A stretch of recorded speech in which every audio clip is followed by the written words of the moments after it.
দর্শক, সাকিব আল হাসান কেন মধ্যরাতে এরকম একটা পোস্ট দিলেন, আমি আর খেলবো না, খেলবে কে জানাচ্ছি। আসলে এরকম একটা পোস্টের মাধ্যমে কি বোঝাতে চাইলেন সাকিব আল হাসান? তিনি কি চাপে আছেন?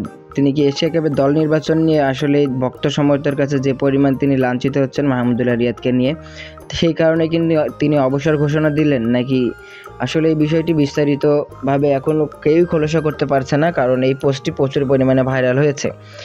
গতকাল রাত 11টা 30 মিনিটের দিকে এই পোস্টে সাকিব আল হাসান তিনি দিয়েছিলেন তার ফেসবুক পেজে, নিজের ভেরিফাইড ফেসবুক পেজে। তো সাকিবের এটা বিজ্ঞাপনের তো হতেই পারে না, কারণ বিজ্ঞাপনে তিনি ক্রিকেটের বিষয় নিয়ে কথা বলবেন না। তিনি এই পোস্টে লিখেছেন, আমি আর খেলবো না, খেলবে কে জানাচ্ছে। আর এই পোস্টটি মুহূর্তে ভাইরাল হয়। 15 মিনিটের মাথায় যে 58,000 রিয়্যাক্ট পড়ে এবং 21K কমেন্ট পড়ে এবং 5,500 মতো, প্রায় 6,000-এর কাছাকাছি শেয়ারও পড়ে যায়।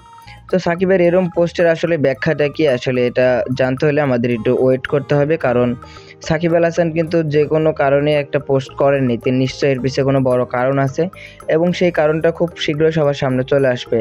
আর সাকিব যে খেলবে না বলেছে, এখন কি খেলবে না মানে খেলবে কে জানাচ্ছে, আসলে পোস্টার মধ্যে অনেক ভেজাল সৃষ্টি করে রেখেছেন সাকিব আল হাসান। তো শেষ পর্যন্ত দেখা যাক সাকিব আল হাসানের এই পোস্টের ব্যাখ্যাটা আসলে কি আসে। এই পোস্টের ব্যাখ্যা জানার সাথে সাথে আমরা অবশ্যই আপনাদেরকে জানিয়ে দেব।